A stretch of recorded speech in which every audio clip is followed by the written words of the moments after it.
Alors c'est bien du Roundup, des herbants, grands travaux. Celui-là, ça c'est du nouveau.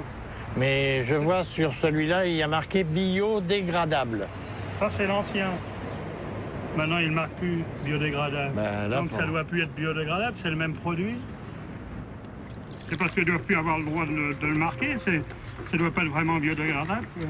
Fais gaffe qu'on n'en reçoive pas dans la figure. Non, non, je ne suis pas un assassin. Hein. Je suis sûr que ce soja Roundup Ready est mûr. On va pouvoir le récolter aujourd'hui. 11,5% d'humidité. C'est parfait pour la moisson.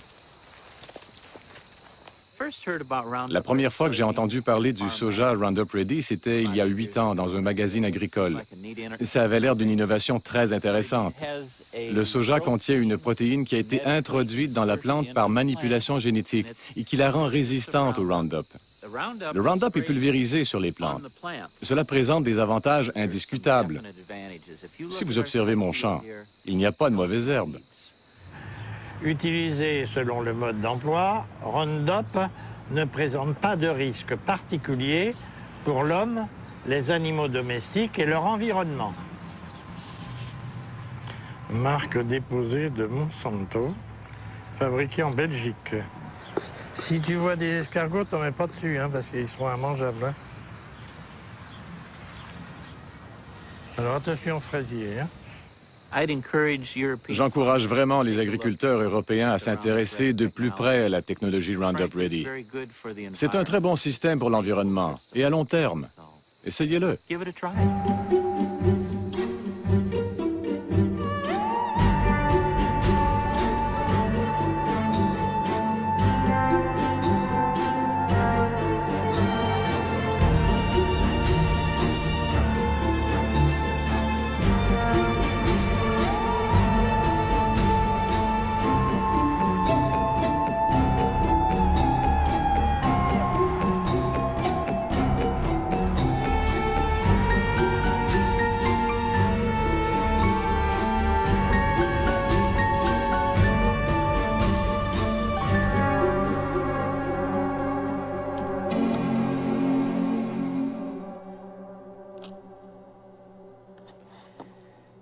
Monsanto. Ça fait 20 ans que je parcours le monde et partout j'ai entendu parler de cette multinationale américaine. À dire vrai, pas toujours en bien. J'ai voulu en savoir plus et j'ai navigué sur la toile pendant des mois en assemblant patiemment les pièces du puzzle. Sur son site internet, Monsanto se présente comme une compagnie agricole dont l'objectif est d'aider les paysans à produire des aliments plus sains tout en réduisant l'impact de l'agriculture sur l'environnement. Son produit phare, c'est le Roundup, l'herbicide le plus vendu au monde depuis 30 ans.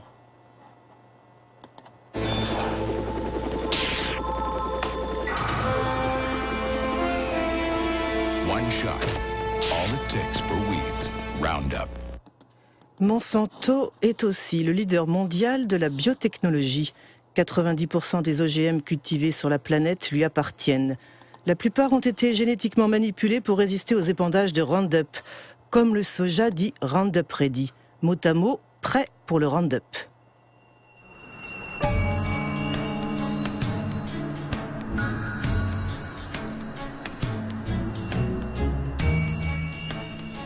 Les OGM de Monsanto ont envahi le monde, mais jamais une application agro-industrielle n'a suscité autant de passion et de polémiques. Pourquoi? Quels sont les enjeux des OGM et le passé de la firme peut-il éclairer ce qu'elle est ou prétend être aujourd'hui? Créée en 1901 à Saint-Louis dans l'État du Missouri, Monsanto ne fut pas toujours une compagnie agricole. Ce fut d'abord l'une des plus grandes compagnies chimiques du XXe siècle. Chemistry is working for you, and very likely Monsanto is working for you. Monsanto, where creative chemistry works wonders for you. Les merveilles vantées par la publicité ont fait de Monsanto l'une des entreprises les plus controversées de l'ère industrielle.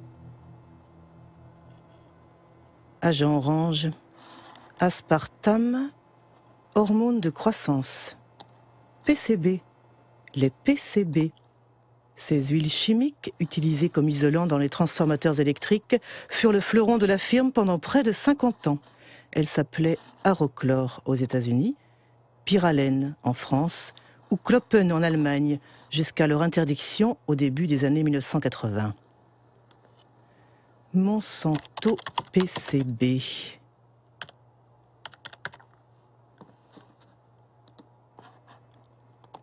Un article du Washington Post de 2002. Monsanto a caché la pollution pendant des décennies. Ça s'est passé à Aniston, dans l'État de l'Alabama.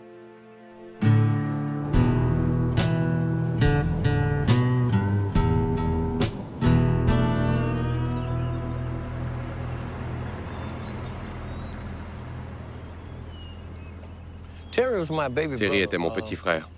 Il est mort en 1971 d'une tumeur au cerveau, d'un cancer des poumons et d'une maladie du cœur. Il avait 16 ans. Depuis 3 ans, j'ai perdu la plupart de mes amis. Ils sont morts de maladies comme le cancer, le diabète, l'hépatite. Toutes ces maladies sont liées au PCB.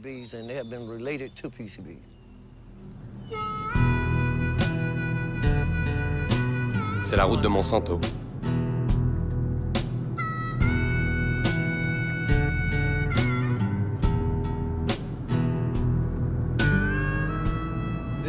Ici, il n'y a que des Noirs qui vivent. Ils continuent à y habiter, même si toutes les maisons ont été polluées. Il y a 6 mois, ils ont décontaminé ce jardin là-bas. Avant, ici, il y avait des maisons, des gens qui y habitaient. Mais maintenant, ils ont dû déménager. Les maisons ont été démolies.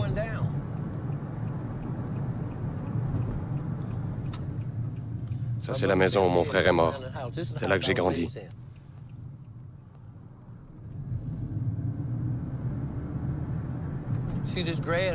Vous voyez le talus là-bas? C'est là que les PCB sont enterrés. Monsanto a eu l'autorisation d'enterrer les PCB à Aniston. C'est le canal de Snow Creek qui coule sur du ciment. Ils partaient de l'usine et déversaient les PCB jusqu'ici. C'était de l'eau empoisonnée et ils ne l'ont dit à personne, sauf à l'État qui ne nous a rien dit.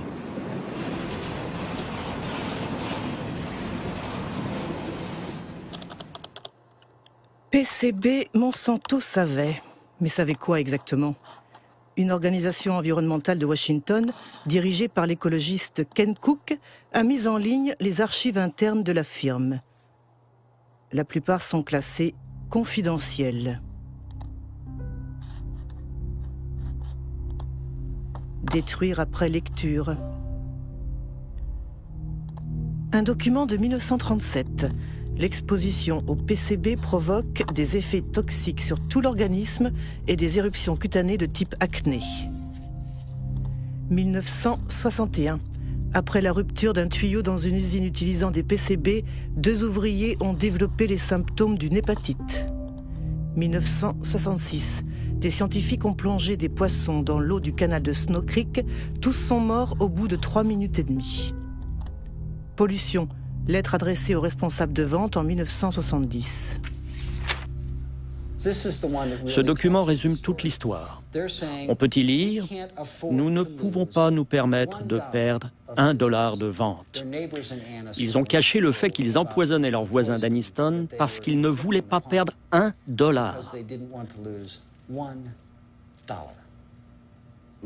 C'est seulement quand les avocats des habitants d'Aniston ont saisi la justice que Monsanto a été obligé de divulguer ces documents confidentiels. Nous avons alors découvert ce qu'ils savaient depuis longtemps. Ils savaient la vérité depuis le début. Ils ont menti. Ils ont caché la vérité à leurs voisins et aux autorités gouvernementales. Et lorsqu'ils ont finalement informé les autorités, celles-ci, au lieu de se placer du côté des empoisonnés, ont protégé la compagnie. Elles ont soutenu Monsanto. C'est scandaleux, absolument impardonnable.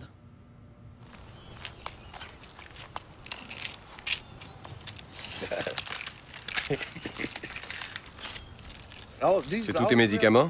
Non, ce n'est pas tout. J'en ai d'autres, là. C'est quoi ton taux de PCB? 63,8 dans le sang. Dans le sang. Si on faisait une biopsie de sa graisse, il serait en haut de l'échelle avec 3 ou 4 000 parts par milliard, ou plus. Quel est le niveau acceptable? C'est 2 parts par milliard. C'est le standard mondial.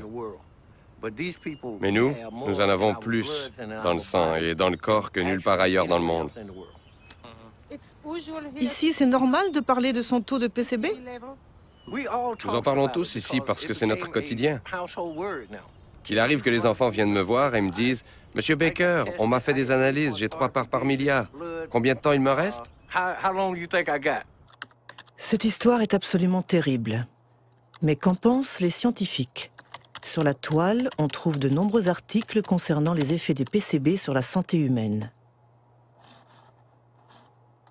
L'un des meilleurs spécialistes s'appelle David Carpenter. C'est lui qui a réalisé les tests pour les habitants d'Anniston. Nous avons tous des PCB dans nos corps. Les ours polaires et les pingouins ont des PCB. Par le passé, il n'y avait que quelques sites où l'on se débarrassait des PCB. Mais avec le temps, ils ont contaminé l'air et l'eau. Maintenant, toute la planète est contaminée par les PCB. Les PCB causent beaucoup de maladies. La plus connue est le cancer.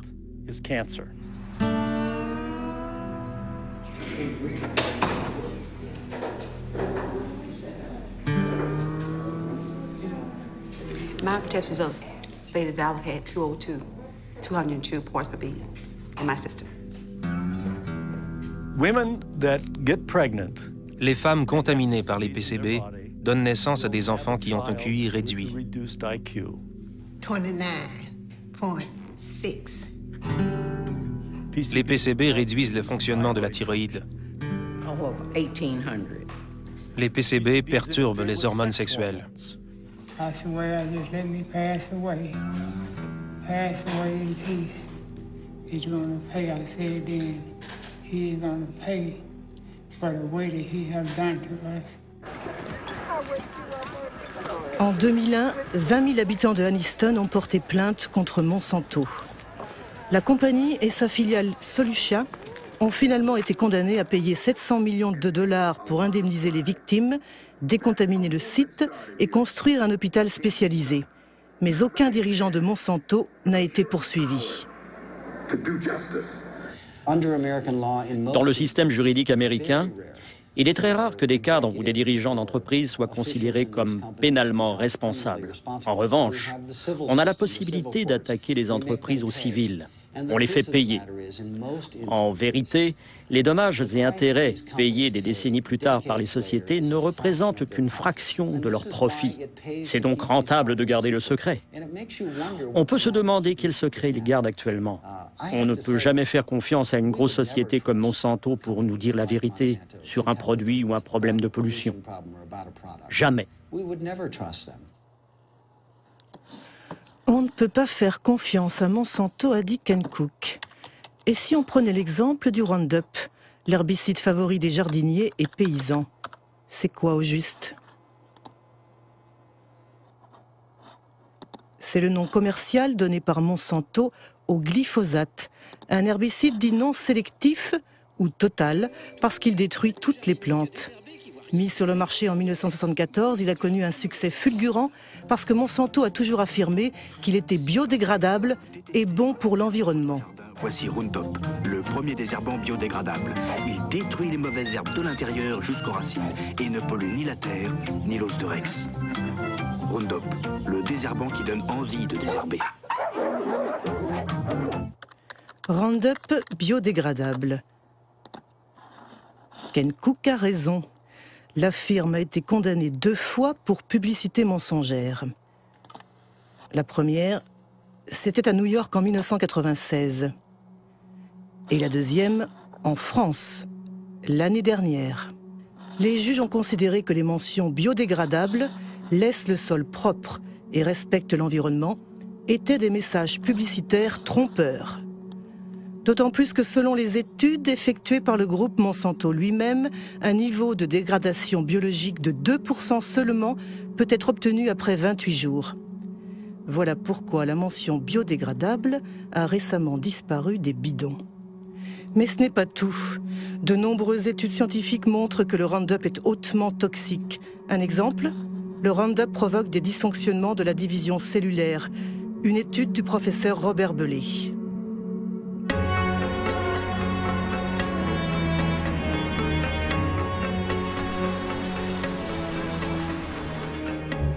Le professeur Bellet travaille pour le CNRS et l'Institut Pierre et Marie Curie.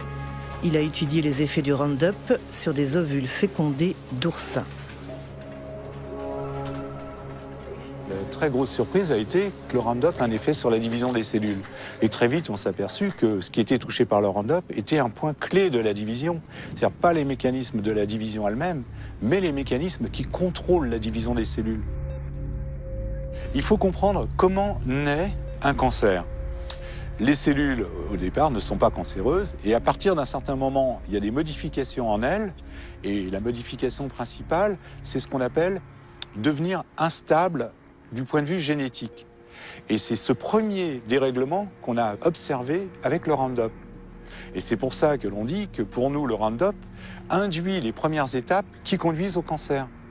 Et nous faisons attention de ne pas dire induisent des cancers, puisque les cancers, on les verra dans 30 ou 40 ans. On s'est tout de suite, nous, rendu compte de l'importance que ça pouvait avoir au niveau des utilisateurs, puisque les doses correspondaient à des doses quand même très en dessous des doses qu'utilisent les gens. Et on s'est dit, mince, il faut vraiment qu'on alerte le mieux possible et le plus vite possible l'opinion publique, d'une certaine façon. Alors pour faire ça, moi je me suis dit, le meilleur système, c'est de m'adresser à mes tutelles. Et j'étais un peu surpris, même très surpris. On nous a suggéré ou fortement incité à ne pas communiquer parce qu'il y a cette question des OGM derrière. Cette histoire est incroyable. On a caché la toxicité du Roundup pour protéger le développement des OGM. Reprenons l'histoire des OGM à son début. D'après le site internet de Monsanto, le soja Roundup Ready fut la première culture transgénique autorisée aux États-Unis en 1996. Ces producteurs sont regroupés au sein de l'ASA, l'Association américaine du soja, dont le site de Monsanto fournit l'adresse. John Hoffman, son vice-président, est un défenseur inconditionnel de la biotechnologie. Au printemps, vers le 1er mai, je pulvérise une première fois du Roundup pour tuer les mauvaises herbes. Et puis, 6 ou 7 semaines plus tard, je fais une deuxième application. Et ça suffit pour le reste de l'année. Avant d'avoir la technologie Roundup Ready, les champs avaient des mauvaises herbes. Nous devions les inspecter et arracher les mauvaises herbes à la main. C'était beaucoup de travail. Le système Roundup Ready me permet donc d'économiser du temps et de l'argent. Apparemment, la nouvelle merveille de Monsanto a tout pour séduire les agriculteurs. Mais comment ça marche? Comment le soja peut-il survivre aux épandages de Roundup? Voici une cellule de soja.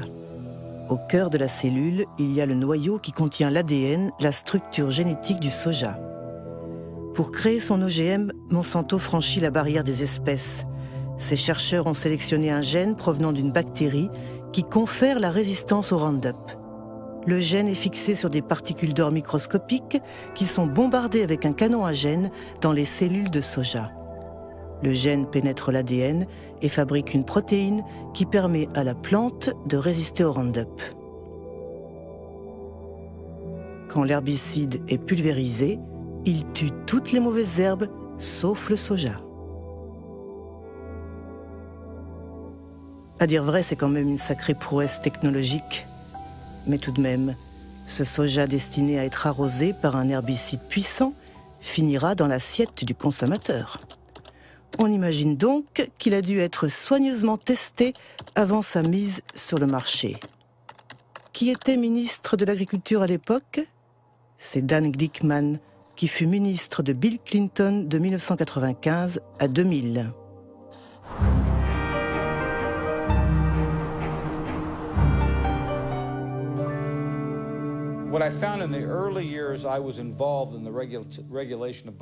Au début de mon mandat, il y avait un consensus dans l'agroalimentaire et au sein du gouvernement des États-Unis. Si on ne marchait pas tête baissée en faveur du développement rapide de la biotechnologie et des cultures OGM, alors on était considéré comme anti-science et anti-progrès.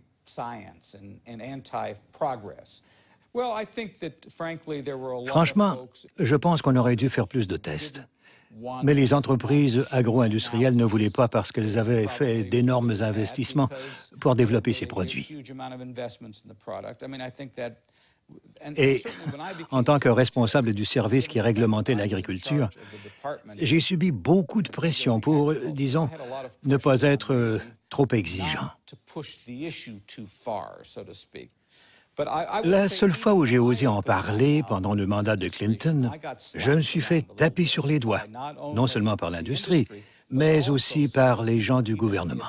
En fait, j'ai prononcé un discours où j'ai dit qu'il fallait qu'on étudie plus sérieusement la réglementation des OGM. Et il y avait des gens à l'intérieur du gouvernement Clinton, surtout dans le domaine du commerce extérieur, qui étaient fâchés contre moi. Ils m'ont dit « Comment peux-tu, toi qui travailles dans l'agriculture, mettre en cause notre système de réglementation ?» Voilà qui est clair. Aux États-Unis, le ministre de l'Agriculture ne fait pas le poids face aux intérêts des multinationales. Mais comment sont réglementés les OGM aux États-Unis? Le texte le plus important a été publié par la FDA, la Food and Drug Administration, l'agence chargée de la sécurité des denrées alimentaires et des médicaments. Titre: Aliments dérivés des nouvelles variétés de plantes. Date: 29 mai 1992. Principe 1. Les aliments obtenus par modification génétique sont réglementés de la même manière que ceux obtenus par le croisement traditionnel des plantes. En clair, la FDA décide de ne pas créer de catégorie spéciale pour les OGM. Pour toute question, adressez-vous à James Mariensky, qui dirigeait alors le département de la biotechnologie.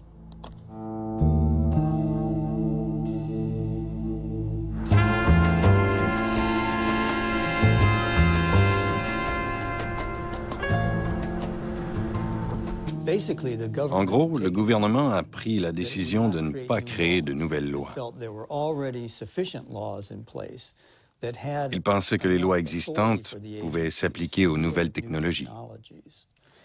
Ça veut dire que la Maison-Blanche a demandé à l'agence d'écrire un texte où les OGM ne seraient pas soumis à une réglementation spécifique. Mais ce n'était pas basé sur des données scientifiques, c'était une décision politique. Oui, c'était une décision politique qui touchait beaucoup de domaines, pas seulement la nourriture. Elle s'appliquait à tous les produits de la biotechnologie. Quel aveu incroyable! James Mariensky reconnaît que la réglementation des OGM fut basée sur une décision politique et pas scientifique. Mais comment cette décision fut-elle argumentée? Principe 2. Les composants des aliments provenant d'une plante génétiquement modifiée seront les mêmes ou similaires en substance à ceux que l'on trouve communément dans les aliments. Autrement dit, la FDA considère a priori qu'une plante modifiée génétiquement est similaire à une plante conventionnelle. C'est ce qu'on appelle le principe d'équivalence en substance, qui a été repris partout dans le monde. Il est au cœur du débat qui oppose les anti-OGM aux pro-OGM. Comment la FDA a-t-elle pu décider qu'une plante OGM était similaire à une plante conventionnelle? Nous savons que les gènes qui sont introduits dans les plantes par la biotechnologie produisent des protéines très semblables à celles que nous avons consommées pendant des siècles. Ça, c'est la version officielle de la FDA. Elle est battue en brèche par Jeffrey Smith, auteur de plusieurs ouvrages sur les OGM. Michael Hansen, expert scientifique auprès de l'Union des consommateurs. L'essayiste Jeremy Rifkin, qui fut le premier à dénoncer le principe d'équivalence en substance. Si les OGM sont si bien implantés aujourd'hui, c'est à cause d'une tromperie de la FDA. Ils disent que ces aliments ne sont pas différents. Ils emploient l'expression équivalence en substance, ou pas considérablement différent, ce qu'ils traduisent par généralement reconnu comme sûr, GRAS en anglais. Normalement, pour que quelque chose soit considéré comme GRAS, il faut que cela s'appuie sur de nombreuses études et qu'il y ait un large consensus au sein de la communauté scientifique. Avec les OGM, il n'y a eu ni l'un ni l'autre. La FDA disait, si on introduit un gène dans une plante, ce gène est de l'ADN. Comme nous consommons de l'ADN depuis longtemps, nous pouvons donc conclure que cette plante est GRAS. Notre point de vue, c'était que les gènes devaient être considérés comme des additifs alimentaires. Actuellement, quand on veut ajouter dans un aliment une goutte microscopique d'un nouveau colorant, d'un conservateur ou d'un produit chimique, c'est considéré comme un additif alimentaire. Et donc, on doit faire toutes sortes de tests pour prouver qu'il y a une certitude raisonnable qu'il ne soit pas nuisible. En revanche, lorsqu'on manipule génétiquement une plante, ce qui peut engendrer d'innombrables différences dans l'aliment, on ne demande rien. À l'époque, à Washington, si vous fréquentiez les mêmes bars que les lobbyistes, vous les entendiez rire de tout ça. Tout le monde savait que c'était n'importe quoi, ce principe d'équivalence en substance. C'était simplement une façon pour ces sociétés, et surtout Monsanto, de mettre rapidement leurs produits sur le marché, avec le moins d'interférences gouvernementales possible. Et je dois dire qu'ils ont très bien su défendre leurs intérêts. Je me souviens de réunions où les scientifiques de Monsanto ont rencontré les scientifiques de la FDA. Ils parlaient des modifications que leurs travaux provoquaient, tout en demandant à la FDA « Comment allez-vous réglementer ces produits ?» Je n'ai jamais vu une société qui ait une influence aussi déterminante et à un niveau aussi élevé sur les autorités gouvernementales en charge de la réglementation que Monsanto avec ses OGM. Il existe une archive exceptionnelle où l'on voit George Bush, père, en visite dans les laboratoires de Monsanto. C'était 9 ans avant la mise sur le marché du soja Roundup Ready. What I'd like to do today is show you some of the steps we go through when we're moving genes from one organism into another. And you'll actually be doing the very little manipulations we do in the laboratory, where we take DNA, cut it apart, mix different pieces together, and then rejoin them, splice them back together. This tube contains DNA that was made from a bacterium. DNA would look the same whether it was from a plant. What are we saying here? Oh, I see. And this will lead you to do what? To have a stronger plant or a plant that's resists herbicide? In this case, it resists the herbicide. I see. We have a fabulous herbicide. This is a chemical that will... Au moment où George Bush effectue sa visite au siège de Monsanto, il est le vice-président de Ronald Reagan. Le mot d'ordre de l'administration républicaine, c'est la déréglementation. Il s'agit de favoriser l'industrie en réduisant au maximum les entraves bureaucratiques, comme les tests sanitaires ou environnementaux sur les nouveaux produits. Et c'est justement ça le problème de Monsanto. We have before USDA right now a request to test this for the first time on a farm in Illinois this year. And, get hallucinating about it, we'll lose another year. Yes, and then the expense goes out and nothing happens because you can't.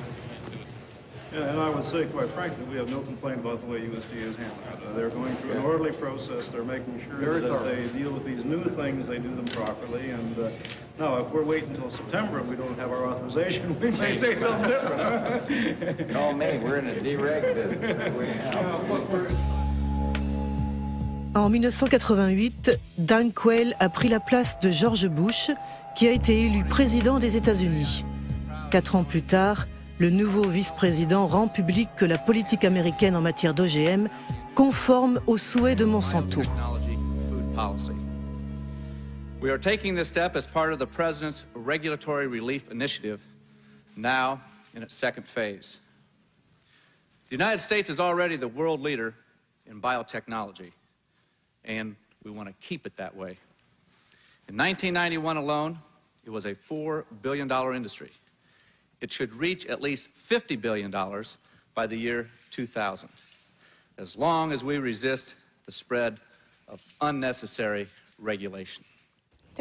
Vous pensez que c'était un complot?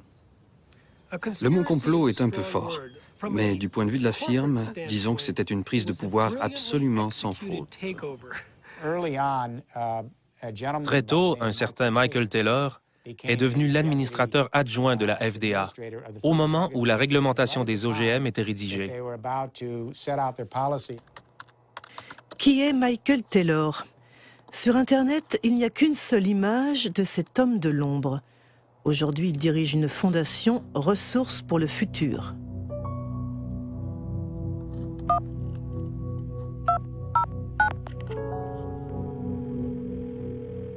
Hello, Marie-Monique speaking. Hello, it's Mike Taylor.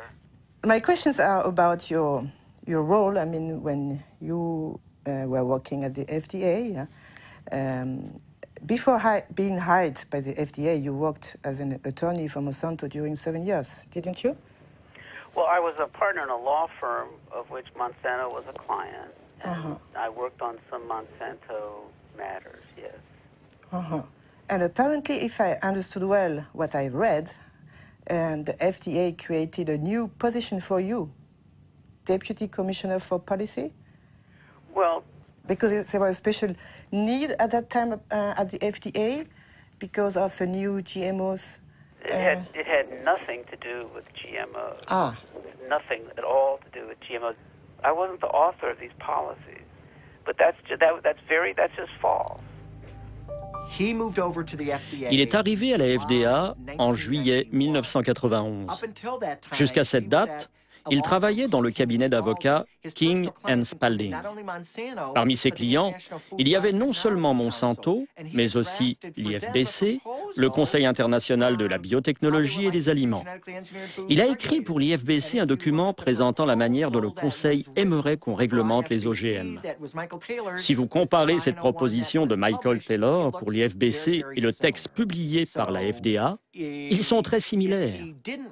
Si ce n'est pas lui l'auteur de la réglementation, alors quelqu'un a pris son document en le modifiant légèrement avant de le publier.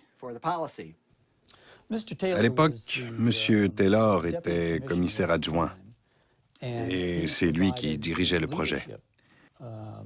Il était le chef, le leader de la réglementation, chargé de faire en sorte que le projet soit conduit à son terme.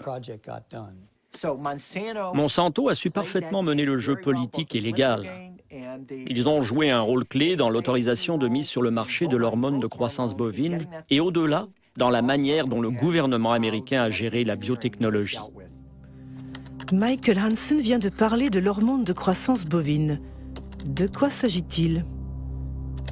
Apparemment, c'est une hormone transgénique injectée aux vaches pour augmenter leur production laitière de 20%. Et le moins qu'on puisse dire, c'est qu'elle ne fait pas l'unanimité. L'hormone menace notre santé. Le poison mortel. Manipulation. Baptisé RBGH, hormone de croissance bovine recombinante, le produit est commercialisé par Monsanto sous le nom de Posilac depuis 1994.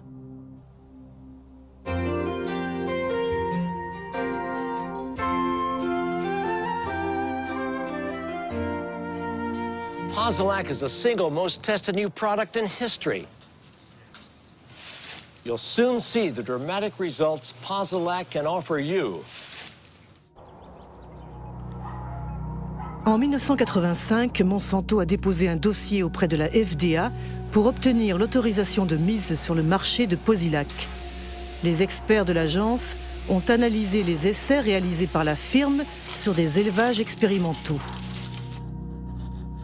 À la FDA, le vétérinaire en charge du dossier s'appelait Richard Burroughs. Dans une interview, il a déclaré que des officiels de l'agence ont supprimé et manipulé des données.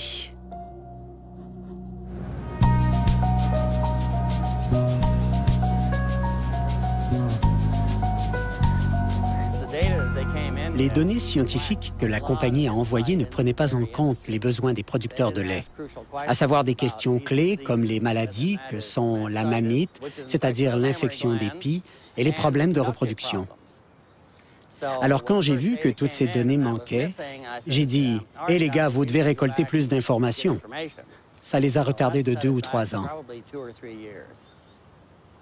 Avez-vous averti la FDA de vos préoccupations? Petit à petit, j'ai été marginalisé.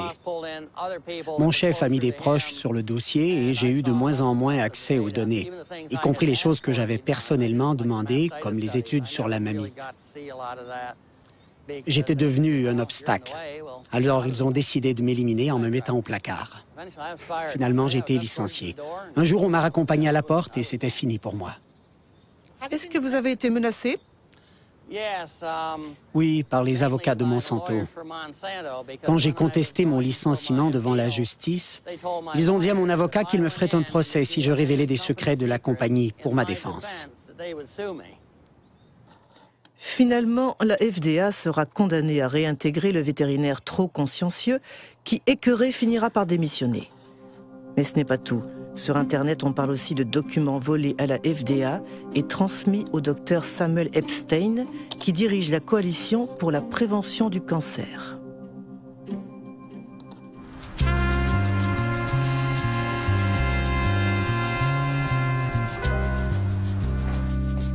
En 1990, le professeur Epstein a publié un article dans The Milkweed, un journal de référence spécialisé sur le lait que dirige le journaliste Pete Hardin. Un scoop basé sur des documents secrets que les deux hommes ont soigneusement épluchés. Un jour au bureau, j'ai trouvé une énorme boîte de documents envoyée de Washington par un expéditeur anonyme.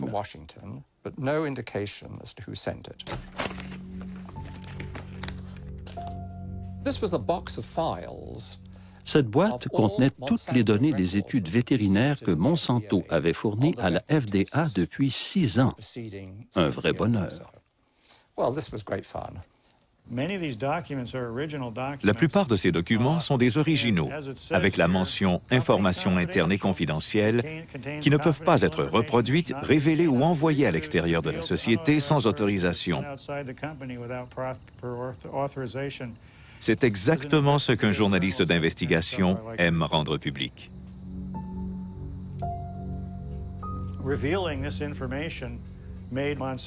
La révélation de ces informations a fait enrager Monsanto et la FDA. Nous avons pu prouver que les changements physiologiques observés chez les animaux piqués avec l'hormone étaient dramatiques.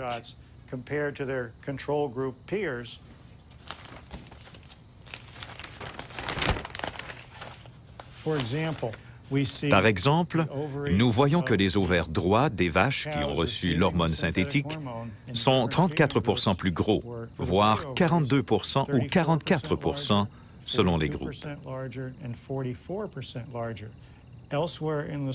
Par ailleurs, les dossiers volés montrent qu'il y a de graves problèmes de reproduction chez les animaux qui ont été traités. The data is conclusive. We provided the data, the raw data. And summary data is peer-reviewed data not done by us to support the submission. Every health authority who has looked at bovine somatotropin has found that it is completely safe for consumers. Pour Monsanto, non seulement l'hormone ne pose aucun problème, mais elle présente même des bénéfices pour le consommateur. Comme la composition chimique du lait n'est pas altérée par l'usage du Posilac, ses propriétés et son goût ne changent pas.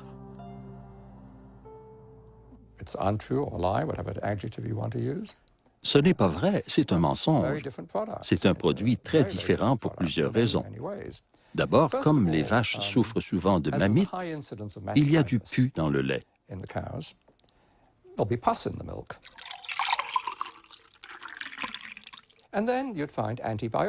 De plus, à cause du traitement des mammites, on trouve une grande quantité d'antibiotiques dans le lait.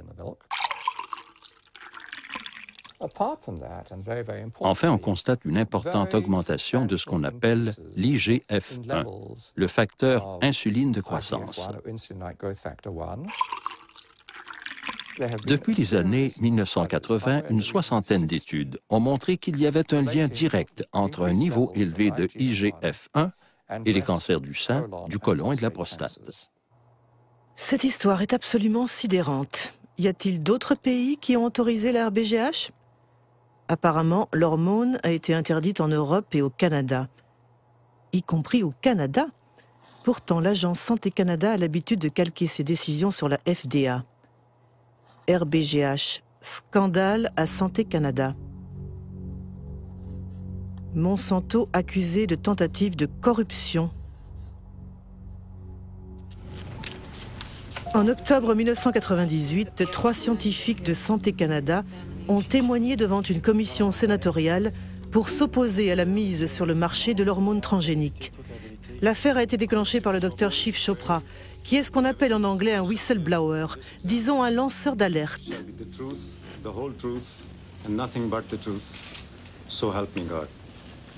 Je me demande quelle vérité je vais dire. Celle que je connais ou celle que le ministère me dit de dire. Voilà mon conflit. Je vous demande à tous les trois, est-ce que certains d'entre vous ont été approchés par Monsanto? Dr. Hayden? J'ai assisté à une réunion en 1989-90. Des représentants de Monsanto m'avaient rencontré moi-même, le Dr. Drennan, mon chef de service, et le Dr. Messier également. La compagnie nous avait offert 1 à 2 millions de dollars. Je ne sais pas ce que c'est devenu par la suite, mais je sais que mon directeur avait dit après la réunion qu'il allait faire un rapport sur cet incident à ses supérieurs. Comment a réagi Monsanto? Monsanto n'a pas nié le fait qu'ils ont proposé 2 millions de dollars lors de cette réunion. Plus tard, ils ont dit que c'était une proposition pour faire plus de recherches au Canada sur les vaches canadiennes.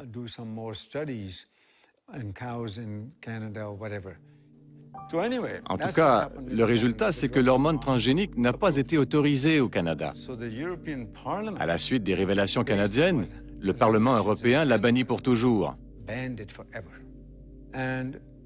Puis, tout d'un coup, Margaret Hayden, Gérard Lambert et moi, nous avons été tous les trois congédiés pour désobéissance.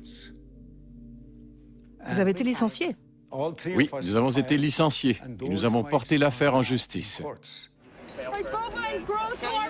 Aux États-Unis, le Congrès avait également ouvert une enquête à la demande des opposants de l'hormone transgénique.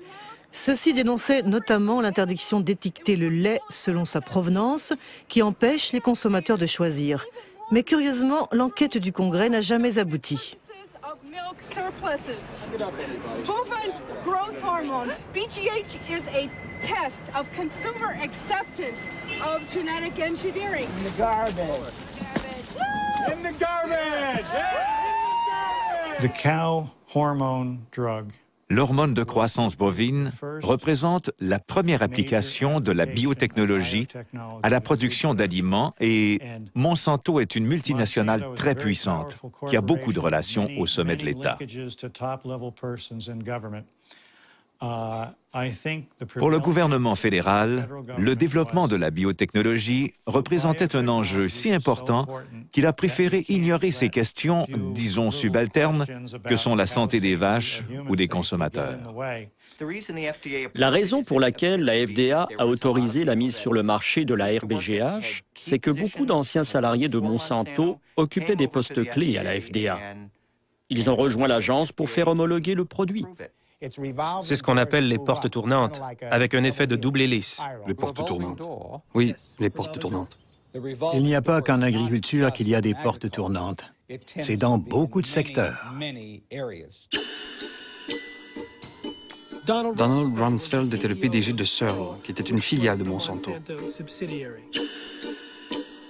L'ambassadeur américain du commerce extérieur, Mickey Cantor, a fini au conseil d'administration de Monsanto. Clarence Thomas, juge à la Cour suprême, a travaillé pour Monsanto. Monsanto Revolving Doors, en français Les chaises musicales, état des lieux non exhaustif en 1999.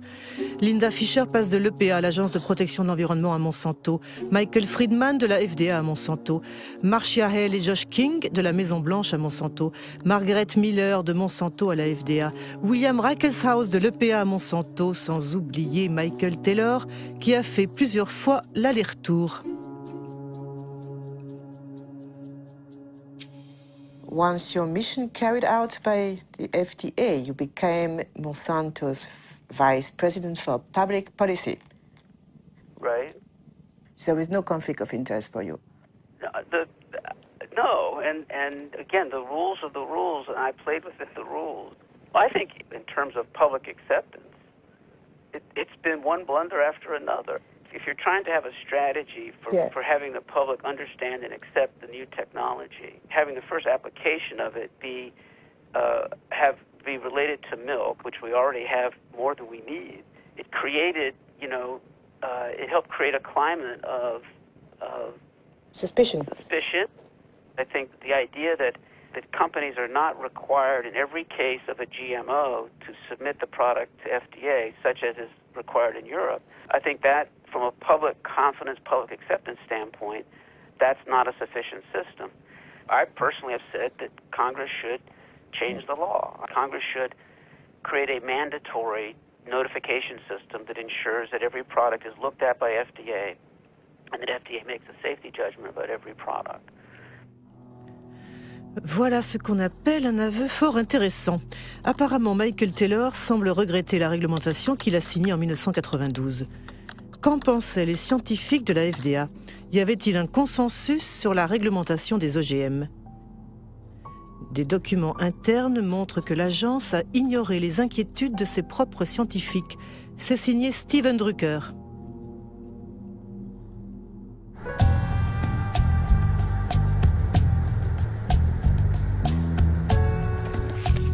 Steven Drucker est un avocat qui travaille pour une coalition d'organisations non gouvernementales. Il a porté plainte contre la FDA et obtenu la déclassification de ses archives sur les OGM. Nous avons reçu plus de 44 000 pages qui révèlent que la FDA ment à la planète depuis au moins 1992. Elle continue de mentir.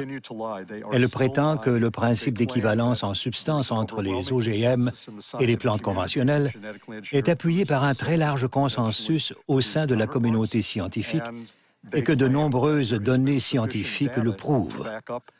Ces deux affirmations sont des mensonges flagrants. Par exemple, le docteur Lois Prebill du département de la microbiologie de la FDA a écrit « Il y a une différence énorme entre les effets inattendus que peuvent produire les plantes traditionnelles et les OGM. » Puis, il a ajouté que certains aspects de la manipulation génétique pourraient être plus dangereux. L'inquiétude exprimée par les experts de la FDA était si importante que le docteur Linda Call de la FDA, qui était chargé de suivre et de synthétiser leurs avis, a écrit un compte-rendu au coordinateur de la biotechnologie de la FDA, le docteur James Mariansky. Selon les documents internes de la FDA qui ont été rendus publics, il y avait beaucoup de scientifiques de la FDA qui n'étaient pas d'accord avec la réglementation proposée. Par exemple, j'ai ici un mémo que Linda Call vous a envoyé. Oui. Elle dit « Les processus de manipulation génétique et de croisement traditionnel sont différents. » Et de croisements traditionnels sont différents et selon les experts de l'agence, ils conduisent à des risques différents. C'est vrai que nous avions des opinions très divergentes au sein de l'agence. C'est ce que Linda Call résume dans son mémorandum. Mais quand nous avons fini d'écrire la réglementation, tous les scientifiques étaient d'accord.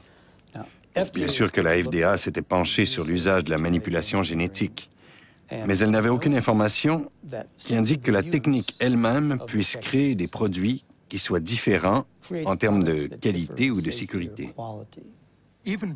Avant que les scientifiques de la FDA fassent part de leurs inquiétudes, l'agence avait reçu un signal d'alerte très clair. En effet, le premier additif alimentaire manipulé génétiquement et mis sur le marché américain avait provoqué une grave épidémie. Vous souvenez-vous de ce qui s'est passé avec le L-tryptophane en 1989? Oui. C'était un acide aminé génétiquement manipulé. A priori, nous connaissons très bien les acides aminés. Il a tué des dizaines de personnes et rendu malades des centaines d'autres. Il a provoqué l'épidémie d'une maladie inconnue appelée EMS. C'est vrai. Combien de gens sont morts? Oui, oui, mais nous avons beaucoup... 37 et plus de 1000 handicapés, vous souvenez-vous? Je m'en souviens. Selon un document de la FDA, vous avez dit « Nous ne savons pas quelle est la cause de l'EMS, mais nous ne pouvons pas éliminer l'hypothèse qu'elle soit due à la manipulation génétique ». Est-ce que vous avez dit ce que j'ai lu? Oui. Incroyable.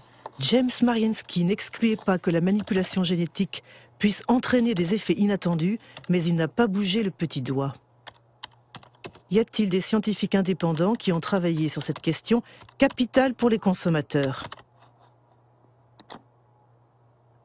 Arpat Pusztai, un scientifique de renom, perd son travail après avoir exprimé ses inquiétudes sur les OGM. C'était en 1998.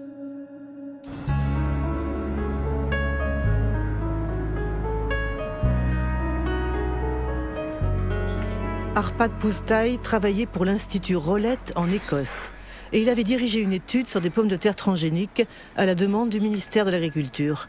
Un budget de plus de 2 millions d'euros qui avait mobilisé 30 chercheurs pendant 2 ans pour préparer l'arrivée des OGM en Grande-Bretagne. Nous étions tous enthousiastes. J'étais enthousiaste. Le ministère pensait que si nous faisions cette étude en examinant tous les aspects, cela constituerait un soutien en faveur des OGM. Au moment de lancer les produits sur le marché, il pourrait dire que le meilleur laboratoire européen de nutrition avait trouvé qu'il n'y avait pas de problème. Arpat Pusztai est spécialiste des lectines. Ce sont des protéines qui ont une fonction insecticide et protègent les plantes contre les pucerons. Les scientifiques du Rowlett Institute ont créé des pommes de terre résistantes aux pucerons dans lesquelles ils ont introduit un gène provenant d'un perce-neige qui fabrique la fameuse lectine. Auparavant, ils avaient vérifié qu'à l'état naturel, les lectines ne sont pas dangereuses pour la santé. Les pommes de terre transgéniques ont été testées sur des rats.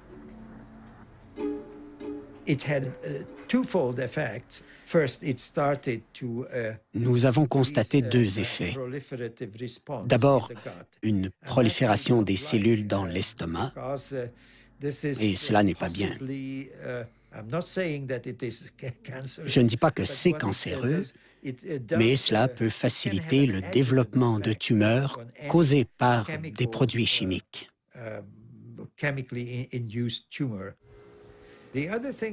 De plus, le système immunitaire de l'estomac était en surchauffe. On ne sait pas si cela est bon ou mauvais, mais en tout cas, l'organisme traitait ces pommes de terre comme des corps étrangers. Nous étions convaincus que c'était la manipulation génétique qui était à l'origine du problème et pas le gène de la lectine, parce que nous l'avions testé tout seul à une concentration 800 fois plus élevée et il ne faisait pas de mal. C'était très important parce que la FDA parlait à l'époque d'une technologie neutre. Nous avons dit et publié que ce n'était pas le gène en soi qui était le problème, mais la technique d'insertion. Tandis que les premières cargaisons américaines de soja transgénique arrivent en Grande-Bretagne, Arpat Pusztai donne une interview à la BBC en accord avec sa direction.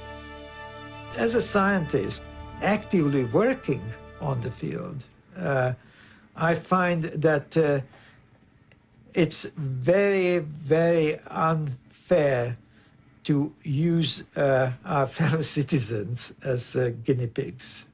Je crois qu'ils ne me pardonneront jamais d'avoir dit cela. Monsanto a tout de suite compris l'importance de nos résultats. Ils étaient déjà au courant avant la diffusion de l'interview, parce que l'Institut de la recherche agricole d'Écosse recevait beaucoup d'argent de Monsanto. Donc, ils ont très vite compris la portée de notre étude. Le lendemain de la diffusion de l'interview, Arpad Pusztai est licencié et toute son équipe de recherche dissoute. Histologue réputé, le professeur Stanley Yuen avait été chargé d'étudier l'impact des pommes de terre transgéniques sur les organes des rats. Depuis cette affaire, il n'a plus aucune illusion sur l'indépendance de la science. J'étais extrêmement en colère et très perturbé. C'était comme si le sol se dérobait sous mes pieds. Qu'est-ce qui se passe? Ils ont aussi discrédité Stanley. Ce ne fut pas seulement Arpad et moi. Stanley a été mis à la retraite d'office et à l'université, il a été discrédité. C'est vrai? Oui, oui. C'était vraiment très dur. Lundi, notre travail était formidable. Mardi, c'était bon pour la poubelle. J'avais une petite idée de ce qui avait bien pu se passer, mais j'en ai eu la confirmation il y a à peu près 8 ans. J'étais à un dîner dansant et à la table, à côté de moi, il y avait quelqu'un de l'Institut Rowett du nom de Data Roy. À un moment, je lui ai dit « C'est horrible ce qui est arrivé à Arpad, n'est-ce pas ?» Il a répondu « Oui, mais ne savez-vous pas que Downing Street a appelé le directeur 2 fois ?» Là, j'ai compris qu'il y avait eu quelque chose de supranational dans cette affaire. Le bureau de Tony Blair avait subi des pressions pour arrêter ce travail parce que les Américains trouvaient que ça portait préjudice à leur industrie de la biotechnologie.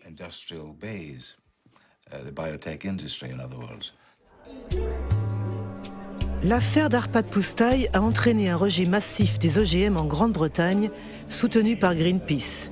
Au point qu'1 an plus tard, Robert Shapiro, le PDG de Monsanto, a accepté de participer à une téléconférence organisée par l'association écologiste. C'est finalement la seule archive filmée qui existe de l'ancien PDG, qui avait fait basculer la compagnie dans l'ère de la biotechnologie en lançant un nouveau mot d'ordre, nourriture, santé et espoir. Monsanto made huge efforts to push its products in every direction with the full support of multinational food manufacturers, retailers, communications firms, regulators, even governments. You behave not as a company offering life and hope, but as bullies, trying to force your products on us. If I'm a bully, I don't feel that I'm a very successful bully. I want to start by emphasizing that biotechnology is a tool. Biotechnology in itself is neither good nor bad. It can be used well or it can be used badly.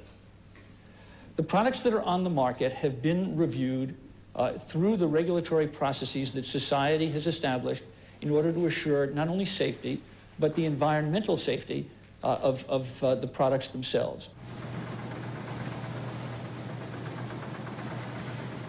10 ans après sa mise sur le marché, le soja Roundup Ready représente 90% du soja cultivé aux États-Unis.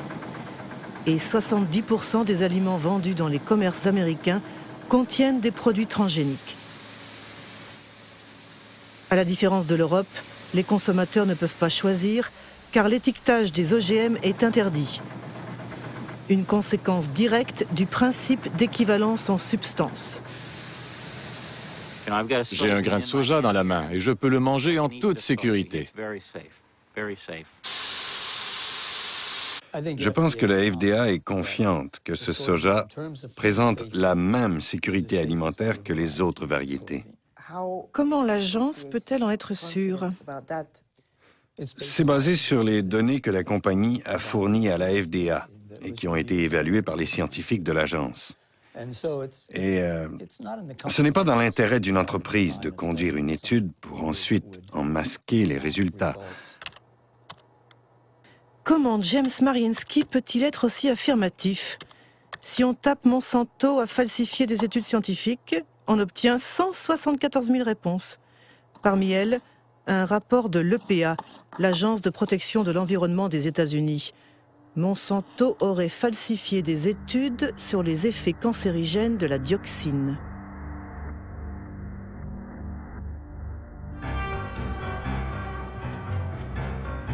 L'histoire commence à Nitro dans une usine de Monsanto qui fabrique un herbicide puissant appelé 2,4,5-T. En 1949, une explosion a provoqué des effets inattendus. 228 ouvriers ont développé une maladie très défigurante, la chloracné.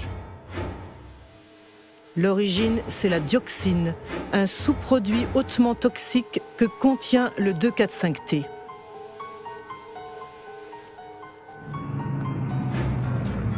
Le 2,4,5-T était le composant principal de l'agent orange, le défoliant utilisé par l'armée américaine pendant la guerre du Vietnam. Dans les années 1960, 40 millions de litres d'agent orange ont été déversés dans le sud du pays, soit 400 kilos de dioxine pure. 3 millions de personnes ont été contaminées, dont des milliers de soldats américains. 40 ans après la fin de la guerre, la dioxine continue de faire des victimes. On sait aujourd'hui que ce poison provoque des cancers et de graves dysfonctionnements génétiques.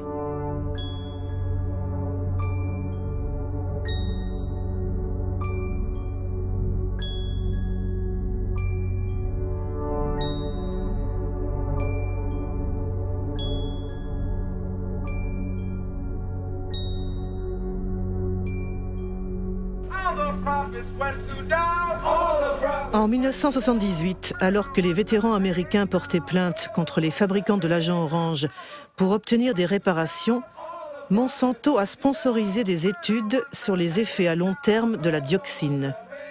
La compagnie a payé des scientifiques pour comparer l'état de santé des travailleurs exposés 30 ans plus tôt lors de l'accident dans l'usine de Nitro à celui de travailleurs non exposés. 2 personnes connaissent très bien ce dossier. William Sanjour, qui dirigea le département des déchets toxiques à l'Agence de protection de l'environnement, et Gerson Smoger, un avocat qui défend les vétérans de la guerre du Vietnam.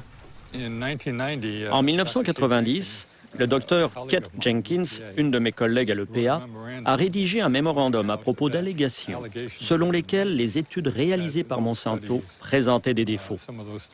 Si elles avaient été conduites correctement, les résultats auraient été à l'opposé de ceux trouvés par Monsanto. Leurs études montraient que la dioxine n'était pas cancérigène pour l'homme. Ils avaient les données des études et ils ont manipulé leur interprétation pour parvenir à la conclusion qu'ils voulaient. Une étude ne se fait jamais comme ça, jamais. Mais c'est comme ça qu'ils ont obtenu ce qu'ils voulaient. Plus tard, on a découvert qu'il y avait 5 personnes cancéreuses qui, dans une étude, avaient été enregistrées comme ayant été exposées à la dioxine. Dans l'autre étude, ces 5 mêmes personnes étaient présentées comme non exposées. En mettant ces personnes dans le groupe des non exposés, on avait l'impression qu'il y avait autant de cancers dans les 2 groupes. Donc, ils ont conclu qu'il n'y avait pas de différence. C'est ainsi que des dizaines de milliers de vétérans ont été déboutés de leur demande de réparation pour avoir été exposés à l'agent orange.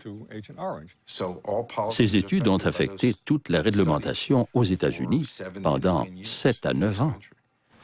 Comme Kate Jenkins était une bonne scientifique et une bonne employée de l'EPA, et soit dit en passant, quelqu'un de courageux, elle a écrit un rapport au conseil scientifique de l'EPA en leur demandant de réexaminer ces 2 études pour vérifier leur méthodologie. En fait, il n'y a jamais eu d'investigation sur Monsanto. Personne n'a enquêté sur les 2 études. Personne. La seule enquête réalisée a porté sur Kate Jenkins, sur celle qui a tiré la sonnette d'alarme. Sa vie est devenue un enfer. Ils l'ont harcelée. Ils l'ont fait changer de poste. Ils l'ont persécutée.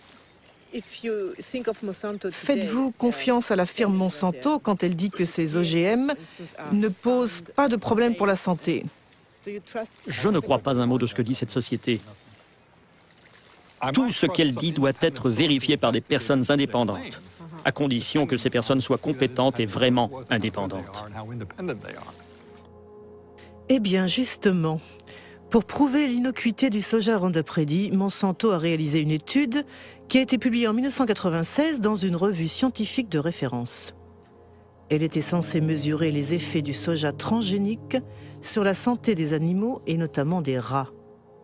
Cette étude a été soigneusement décortiquée par un scientifique danois, aujourd'hui décédé, et le norvégien Jan Prime. Pour moi, cette étude a peu de valeur. Elle est très décevante. Surtout quand on sait qu'elle a servi de base au principe d'équivalence en substance.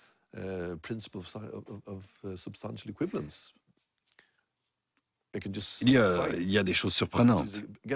Par exemple, cette phrase. Les études sur l'alimentation des animaux fournissent une assurance partielle qu'il n'y a pas de changement majeur. Comment ça, partiel? Ça ne suffit pas. Je veux 100% d'assurance.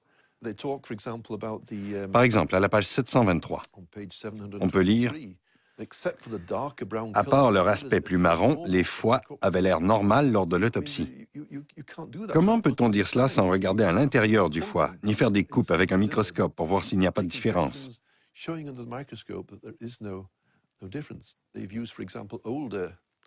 De plus, ils ont utilisé des rats âgés. Si on veut camoufler les problèmes, il n'y a rien de mieux que de prendre des animaux adultes, car ce sont les jeunes qui permettent de montrer si une modification s'est produite. On peut dire que c'est de la mauvaise science, car ils ont fourni très peu de données. Avez-vous essayé d'obtenir les données brutes de l'étude sur les rats? Pas moi, mais un collègue. Ça a été très long et très frustrant, car il a fallu qu'il passe de bureau en bureau et finalement, la réponse a été négative. S'il n'y avait rien à cacher, ça ne devrait pas être un problème. Les données devraient être à la disposition de tout le monde pour que l'on puisse travailler dessus. Mais quand on voit qu'ils dissimulent les données, on devient suspicieux, car on se demande pourquoi ils les cachent comme ça.